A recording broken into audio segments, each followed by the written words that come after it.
nagaan isiniif haa ta'u. Akkam jirtu? Nagaa keessanii ani jira, galata Waaqaa haa ta'u. Kunoo nagaa kooti. Waa'ee biyya Arabaa kana odeessa jedheen takka jechuudha. Innis maalidha yoo jettanii, biyya Arabaa kanatti namni nama hubatu hin jiru. Dadhabbii keessa ta'ee beeloftees ta'ee yoo si dhukkubes namni si hubatu hin jiru. Ni garuu maaliif kana dubbachaa jira seetanii, har'a na dhukkuba ture, achi hospitaalan deeme. Kaleessa ture kan na dhukkubu jalqabe. Hospitaalan naan deemu na laalanii jechuudha. Kan isaan na laalanii dhiiga koo laalanii, dhiiga koo naan jedhu hir'ina dhiigaa moo baay'ina dhiigaa akka qabuu fi ho'a tokkosaatis jedhamu isa ilaalanii kana lamaan hin qabu. Ana garuu dhiibbaa dhiigaas miti, hir'ina dhiigaas miti, kan na qabe qorra na qabe na dhukkuba. Qaama koo na caccabse jechuudha. Walitti na hidhee akka kanaa na dhukkuba. Na qufaasisa. Waan kana ture. Achuma ilaalanii dhukkuba hin qabdu jedhan. Dhukkuba maayyuu hin qabdu. Doktoroonni asii jechuudha Arabootadha. Dubartoota Arabootaati. Dubartii fi manaa nama guddachuudha. Achittis maal jetti hojii jibbiteetu na dhukkuba jettee isheen tokko. Isheen tokko immoo Araba miti, Masrii wayiiti. Isheen immoo sirrumatti illee na ilaalte jechuudha. Qoonqoo koofaa naannoo kana ilaalte.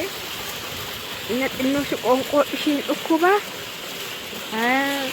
Qorris dhuqeera jechuudha. Isheen jechuudha. Ammuma kanaanii ka'ee gale siniin jedha. Madaamiin immoo doktoroonni dhukkuba hin qabdu siin jedhanii maaliif na dhukkuba jettaa? Minaanii jette. An garuu keessa dhukkuba ammallee jechuudha. Keessi koo na dhukkubaa jira. Isaanim akka kanaan nama hubatu jechuudha. Kanaafuu iddoo maatii ofii ta'ee, fira ofii ta'ee bakka ta'eeti waan si dhukkubu miti fuula kee ilaalanii gumbaru jechuudha. Tooti na dhukkuba jette hin himate. Otaati hospitaalan deemi. Tooti iddoo biraallee hin deemini. Dhukkubuu isaati fuula kee irraa ilaalanii baruu. Siniin jedha yaa hordoftoota kiyyaa, hidda malee xannachi hin eegu jedha Oromooni. Hidda malee xannachi hin eegu jedha. Biyya kanatti silaa dhukkubaa eenyutu nama gaafata? Dadhabbis eenyutu nama gaafata? Yoo dhuma ati kuftee achii ka'uu dadhabdee bakka kufteedhanitti hospitaala si dabarsu. Achii wayyooftee galtaa hin fayyitu ta'e immoo si gashuu jechuudha. Malee biyya Arabaa kana waan inni isa haadhatu malee dhugaa Waaqa dhalootarraa dhalootatti hin darbi. Faayidaan isaa maali? Xiqqeemmoo illee gudaatu yaamazzinaan jedhanii bu'aa isaarra miidhaa isaa caala waan ta'eef an akka kooti biyya Arabaa kana xiqqeem godhetu Waaqayyo isa cufee dhugaa Waaqa. Silaas kan nama jiraachisu Waaqa malee biyya Arabaa hojjetanii miti. Duratti biyya Arabaa hojjetanii jiraattu jedhamnee miti kan uumamte. Uumama hundumaa Waaqayyotu jiraachisa. Kanaaf jecha kan inni uume malee biyya Arabaa hojjetanii jiraattu hin jennes. Warri keenyas abboonni haadholiin keenyas biyya Arabaa miti kan isaan hojjetanii guddatanii nuunillee horanii. Kanaaf egaa jajjabaadhaa siniin jedha.